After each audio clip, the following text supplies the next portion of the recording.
I'm Billy S, welcome back to the channel. You've read the title. Today we're looking at my top 10 dragon fights in Soulsborne. This is part 2 in my ranking of all the major Soulsborne dragon fights, so if you want to see where the rest of the rabble placed, click the first link in the description to find part 1. So without further ado, my top 10 Soulsborne dragons ranked.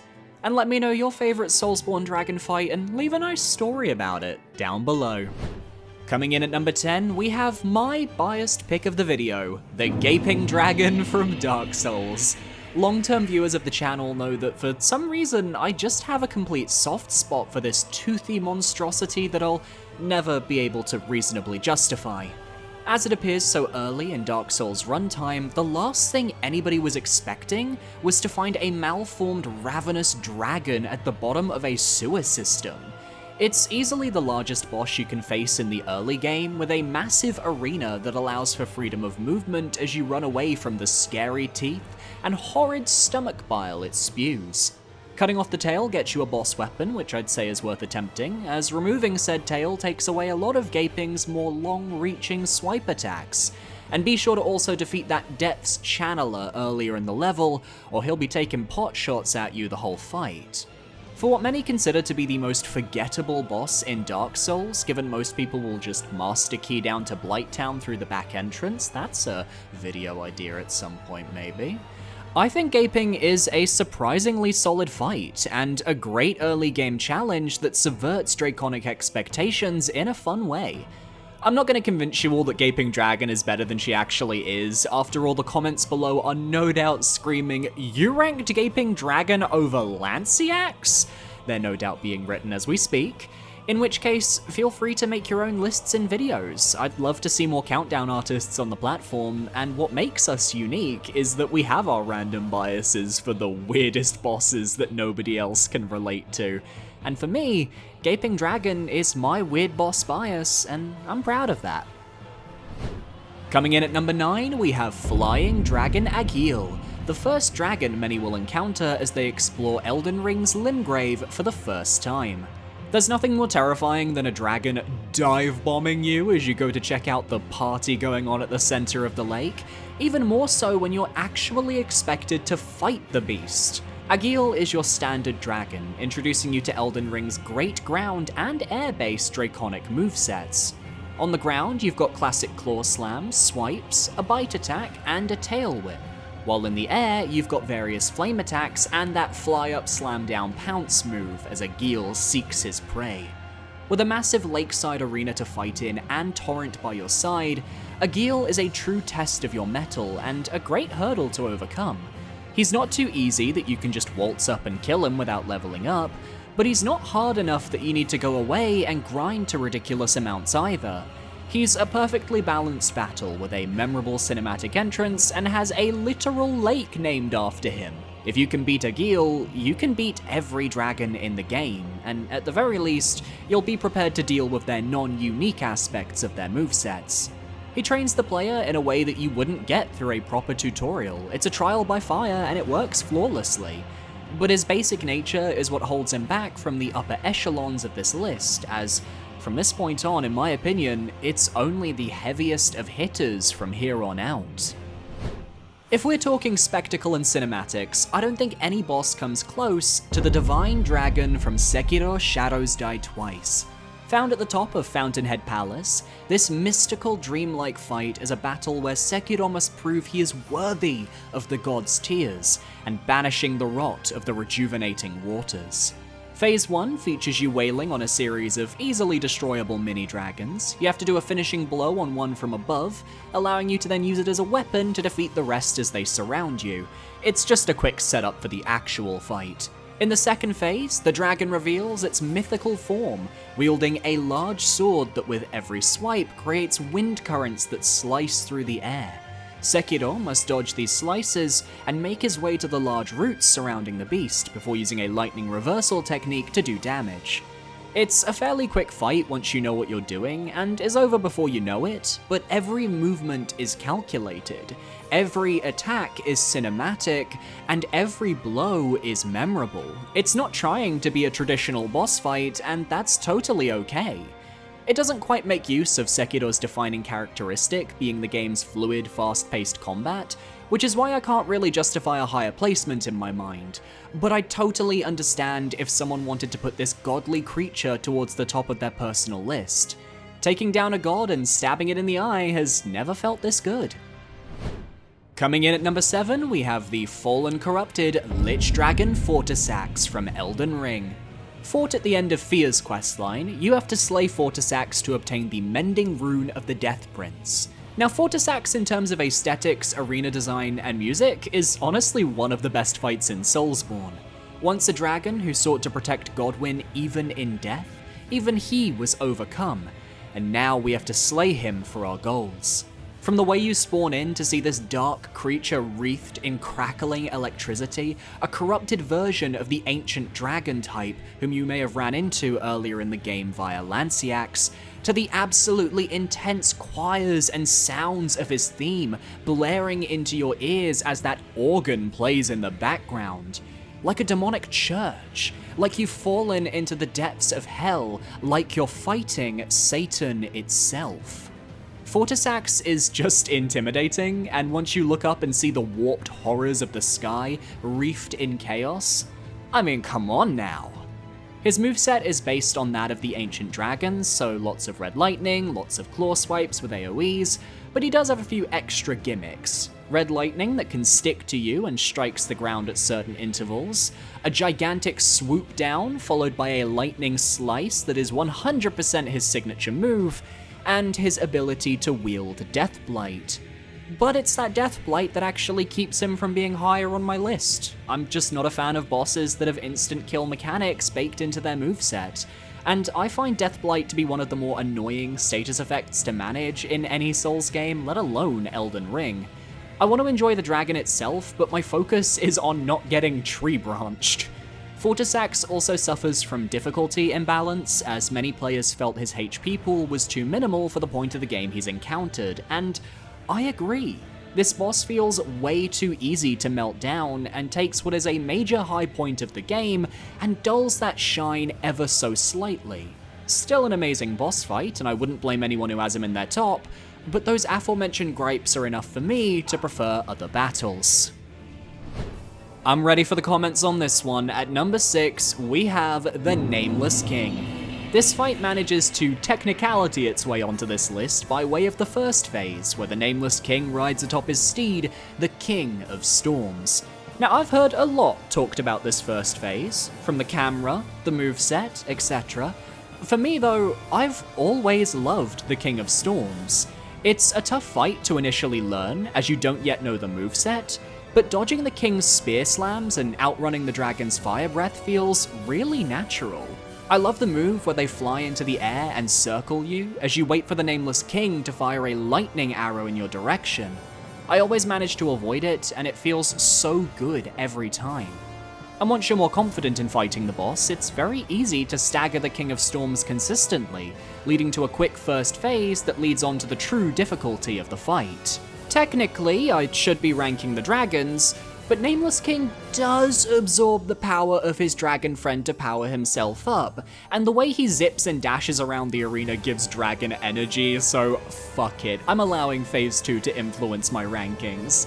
I find Nameless King's second phase to be one of the most exciting uses of delayed attacks in the series because it's at the end of the game. You've already got a ton of experience and you're ready to handle some tougher timed spear attacks and slices. It punishes players who roll too early and rewards players who are keen-eyed and aware of his movement. This was before delayed attacks were overused to high heaven and back, and helps Nameless stand out among the rest of this game's boss roster. Beyond that, the boss design, the speed and fluidity of the moveset, and my own personal memories with this fight leave me feeling all warm and fuzzy when I think about it. Combined with a stunning Clouded Storm arena and topped with an amazing OST by Motoi Sakuraba, and you've got the makings of an amazing battle. But because the dragon aspect does vacate the premises after the first half, I can't justify a higher spot than 6th. But god if I don't like fighting that dragon. And for those of you curious, if I were to rank the King of the Storms on his own without the Nameless King's second phase to back him up, he would place in 10th, kicking the gaping dragon out of this video and into the last one. Boom.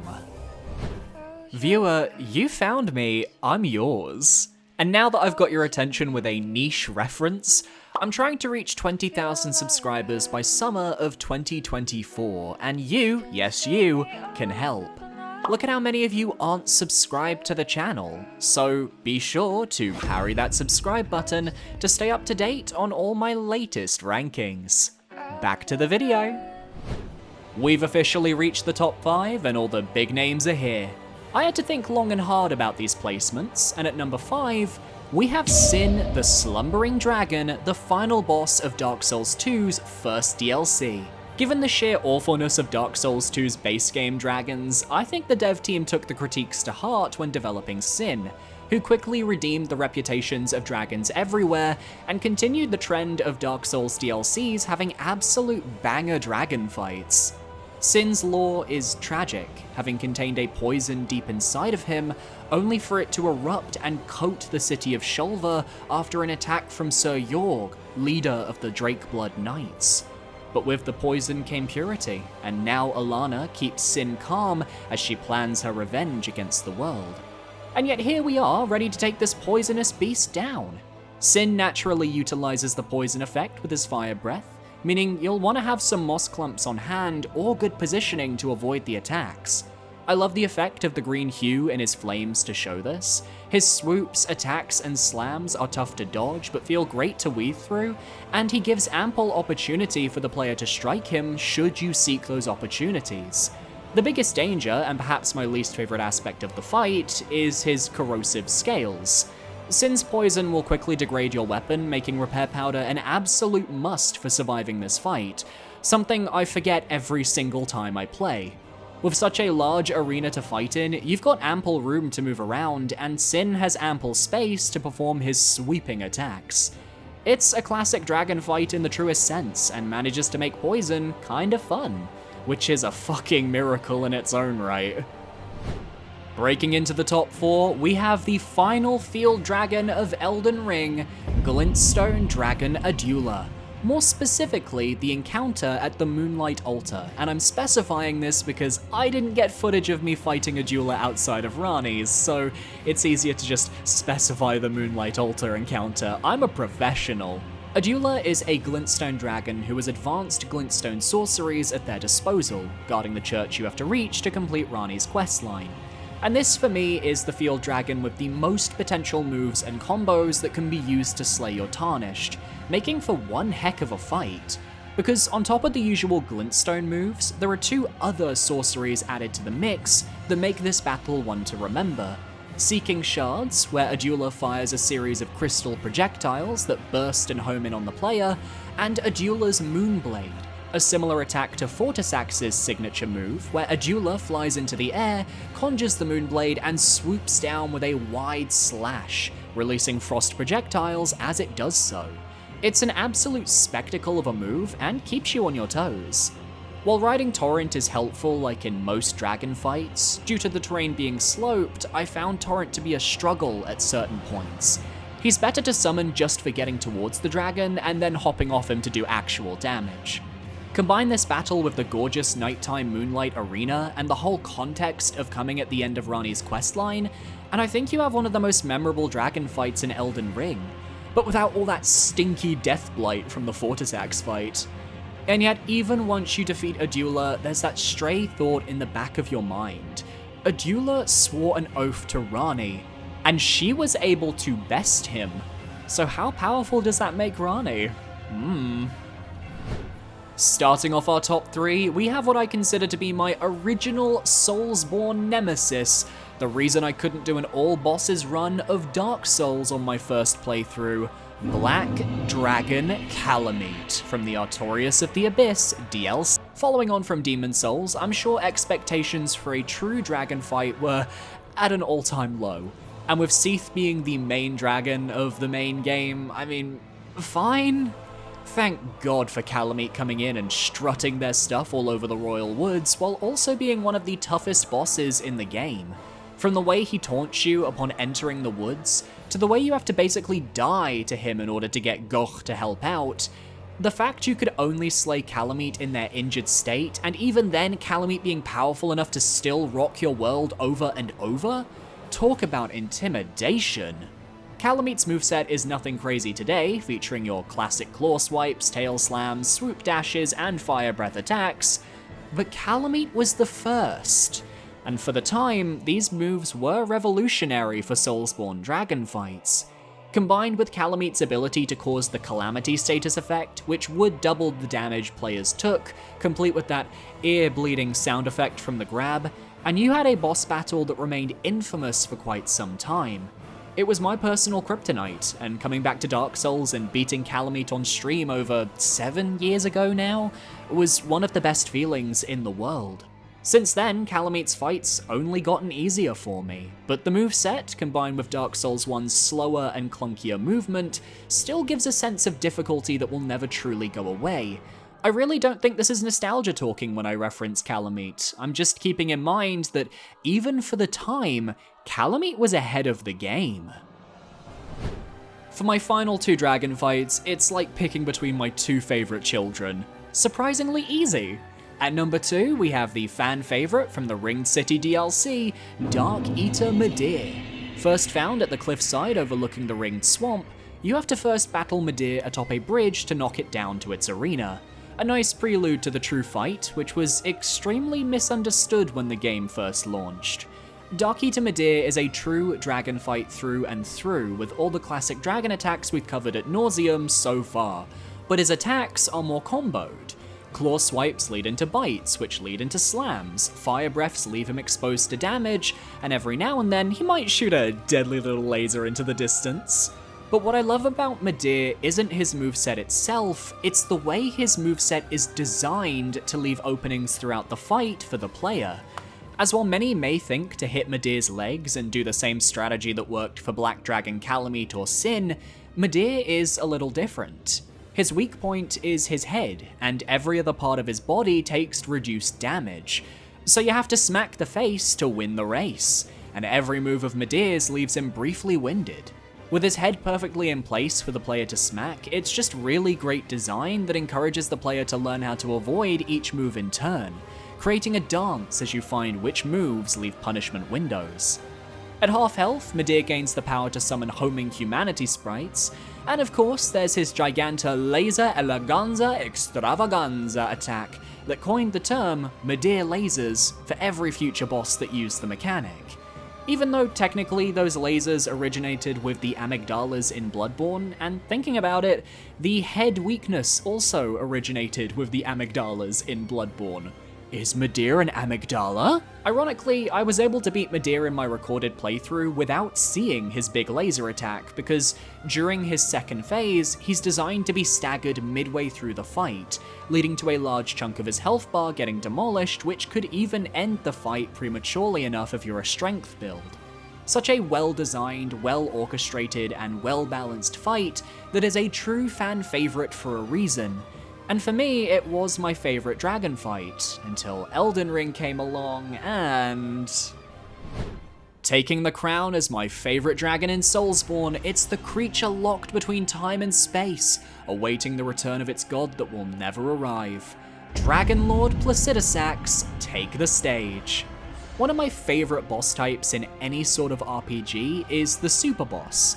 You often find them in turn-based games, and they're typically tougher than the actual final boss, or at the very least a major challenge in their own way, and Placidusax definitely fits this bill, being found by resting in a very obscure location in crumbling Farum Azula, forming what might be my favorite boss arena in Soulsborne, with the stormy weather and the camera panning to reveal the Dragon Lord in stasis, hovering in the center. It reminded me of the Valkyries from God of War 2018. But it's the fight itself that really steals the show and does a few things that I've learned I really enjoy. Firstly, it sticks to a single health bar, praise be. Having just played through Lies of P, I think the idea of a boss that has a singular, larger health bar needs to be adopted over the sorpresa, phase 2 hijo de puta mechanic. Because Placidusax sticks to a single health bar and has enough HP you won't melt through it very quickly, you're able to actually experience a gradual escalation in the fight. The first third of the health bar introducing Placidusax's attacks, lightning claw swipes, gigantic lightning bolts attached to the player's location, and my favourite attack, that gigantic bolt of Placidusax that is so powerful it actively cuts out the OST. Speaking of, this is one of the few tracks I vividly remember from Elden Ring's soundtrack, what with the way the music kicks up in intensity after a third health is lost. Placidusax rises into the air and becomes storm clouds, swooping down to slice the player up before utilizing the long-lost video game ability of telefragging, warping from place to place, ambushing the player. And once he reaches his last 33% of health, he follows up the same moveset with a gigantic final laser attack reminiscent of Midir, but way more brutal to avoid. It takes what worked about Midir's fight and amps up the difficulty while keeping the style and substance of Elden Ring's more grandiose dragons. And I always think, this was Placidusax with 2 heads. The thing originally had 5. What I wouldn't give to fight this boss in its prime. From OST to arena to moveset to design, it's my favourite dragon fight in Soulsborne and interchangeably one of the best fights in Elden Ring. And that is saying something given how fiercely hunty-yas queen Elden Ring's best fights truly are. Well done, Placidusax. And that's my list. Which dragon fight is your favourite, and do you have any fun dragon boss related stories?